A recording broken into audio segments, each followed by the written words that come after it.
নমস্কার বন্ধু, new Vishwakarma furniture থেকে আমি বাপি। আজ আপনাদের দেখাবো আমি যে প্লাইউড দিয়ে বেড কী করে বানাচ্ছি। আর ইম্পর্টেন্ট হলো যে এই যে কর্নারগুলো আমি কিভাবে ঘোরাচ্ছি, তো সেটাই আমি আজকে শেখাবো এই ভিডিওতে। তো ভিডিওটা দেখার আগে অবশ্যই আমার চ্যানেলটাকে সাবস্ক্রাইব করে দেবে যারা এখনও পর্যন্ত সাবস্ক্রাইব করেননি, আর বেল আইকনটি প্রেস করে অবশ্যই রাখবেন, যাতে করে আমি এরকম ধরনের ভিডিও আপনাদের কাছে পৌঁছাতে পারি, প্রথমে আপনার দেখার সুযোগটা নিতে পারেন। তো এই যে দেখছেন রাউন্ডগুলো কীভাবে আমি কী প্রসেস ঘোরাবো, সেটা আবার সলিড প্লাই দিয়ে, কোনো ফ্লেক্সিবল প্লাই বা কোনো পাতলা প্লাই ঘুরিয়ে ঘুরিয়ে আমি রাউন্ডটা করব না। একদম সলিড 19 mm প্লাই দিয়ে আমি রাউন্ডটা ঘোরাবো। তো চলো দেখতে থাকো ভিডিওটা।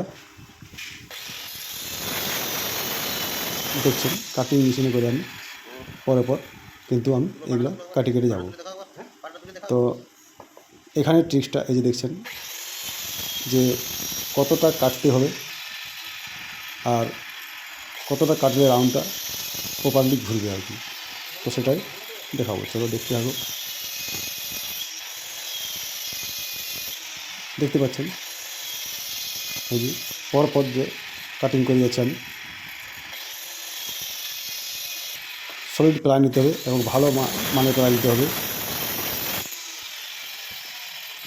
প্লাইটা কিন্তু ভালো মানের হতে হবে, কোনো লোকাল কোম্পানি বা কোনো এমনি কোম্পানি নিলে হবে না, কেননা তাহলে ভেঙে যাওয়ার ভয় থাকবে আর কি। এই যে দেখছেন, এই দেখতে পাচ্ছ যে পুরো রাউন্ডটা ঘুরে যাচ্ছে। কাটার পর দেখতে পাচ্ছ যে পুরো রাউন্ডটা খুব সুন্দরভাবে ইজিলি ঘুরে যাচ্ছে। আবার যদি বেশি রাউন্ড করতে হয় তো কাটাগুলা যে আমাদের ঘন ঘন, আমি যেমন ঘন ঘন দিয়েছি যে ওটা দেখালাম না, আমি ঘন ঘন কাট দিতে হবে, তাহলে খুব কম জায়গার মধ্যে ঘুরে যাবে। তো আর ফেভিকল পুরো ওর মধ্যে ভরে দিতে হবে, কেন আমাদের পুরোটাই কেটে ফেলে দিই, একটি লেয়ার শুধু থাকে, ওটাতে রাউন্ডটা ঘোরায়। তো পুরো ফেভিকল দেওয়ার পরে আমরা কিন্তু রাউন্ডটা আমরা বসাবো। তো দেখতে পেলে যে কত ইজি, কোনো সমস্যা নেই এটাতে, খুব ইজি এই কাজটা করা যায়। আমরা ফ্লেক্সিবল প্লাই ব্যবহার করি সাধারণত, তো ফ্লেক্সিবল প্লাই ব্যবহার করার কোনো প্রয়োজন নেই। টুকটাক যেগুলো কাজও করি আমরা, এই যে দেখছো যে আমি ইজিলি ঘুরিয়ে দিয়েছি এটাতে। তারপর আমরা কাঠি পিটিয়ে দেবো এটাতে, পরপর কাঠি যেমন পিটি আমরা সেরকম পিটি যাব, হাত দিয়ে চেপে ভালো করে বস করে নেব।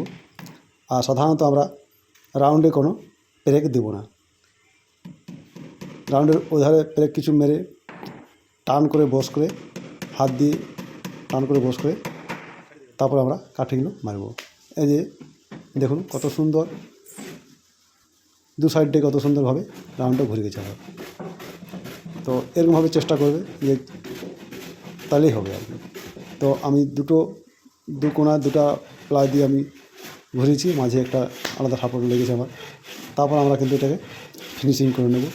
রাউন্ড ঘোরাটা কত ইজি বুঝতে পারলে তাহলে অবশ্যই একটা লাইক করে দিও, যে যদি ভালো লাগে বা যদি কিছু শেখা গেলো এর থেকে, অবশ্যই একটা লাইক করে দিও। আর অন্য বন্ধুদের শেখার জন্য অবশ্যই শেয়ার করে দেবে। এই দেখছেন, তো জাস্ট আমি রাউন্ডটা ঘোরার পর কিন্তু আমি মাইকাটা পেস্টিং করে নেব। এই দেখছো মাইকাটা পেস্টিং করে নিয়েছি প্রথমে, আর দু সাইডে মাইকাটা আমি এটা শুকানোর পর আমি দু সাইডে মাইকাটা পেস্টিং করব।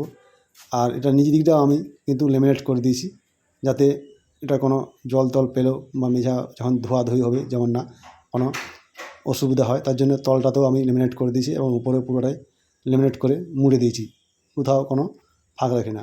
আর হেডবোর্ডটা আমি হেডবোর্ডটা আমি ওই দেখছি ঠেসানো আছে, এখন আমি ওটাকে জুড়ে নেব। আর এটাকে জুড়ে নেব, আর সাইড দিয়ে একটু আমি বাড়তে রেখেছি, এখানে একটা আমি ছোটো ডোয়ারের মতো করে সাইড টেবিলের কাজের জন্য একটা করবো আর কি। আর এই যে এগুলোকে আমি এটার সঙ্গে 2 ইঞ্চি বা 2.5 ইঞ্চি স্ক্রু, দুরকম স্ক্রু দিয়ে আমি এটাকে এটার সঙ্গে ফিক্সড করে নেব। তো এটা কেন করছি আমি এটা ফিক্সড করি, ডাইরেক্ট করিনি সেটাও বলছি আমি। তো এটা ডাইরেক্ট আমি ফিক্সড করে নিই, কারণ এটা আমার গোটা বেডটা যদি ফিক্সড করে দিই তাহলে অন্য এক রুম থেকে আরেক রুমে নিয়ে যেতে অসুবিধা হবে। ভবিষ্যতে যদি কোনো দিন অন্য রুমে শিফট করে খাটটা, তাহলে এটি খুব সহজে স্ক্রুগুলো খুলে অন্য রুমে নিয়ে যেতে পারা যাবে। তার জন্য এই যে দেখছেন খুব মজবুত, কিন্তু আমি এই স্ক্রুগুলো দিয়ে দিয়েছি, 6টি স্ক্রু দিয়েছি, তাতে খুব মজবুত হয়ে গেছে, দেখতে পাচ্ছ। আর এই সাইডটাতে আমি একটা ডোয়ার করে দেবো। তো প্লাগগুলো চলো মিলিয়ে নিই। রাউন্ডটা যেভাবে আছে সেই রাউন্ডটা সেভাবে দাগ দিয়ে আমি রাউন্ডটা কেটে নেব কাটিং মেশিনের মাধ্যমে। এই যে দেখতে পাচ্ছ রাউন্ডটা কেটে নেব। আর আমরা হাইড্রোলিক ফিটিংয়ের ভিডিও আগেই দিয়েছি আমি, কীভাবে হাইড্রোলিক ফিটিং করতে হয়। তো হাইড্রোলিক ফিটিংটা আমি করে নিয়েছি। দেখছেন বেডটা জাস্ট হাইড্রোলিক ফিটিং হয়ে গেছে, বেডটা ফিটিং হয়ে গেছে। এবারে বাকি কাজগুলো আছে যেগুলো, সেগুলোও করে নেব। তো এই যে বেডে একটু দেখে নিই আমি আগে যে ঠিকঠাক হয়েছে কি না। তো খুব গরম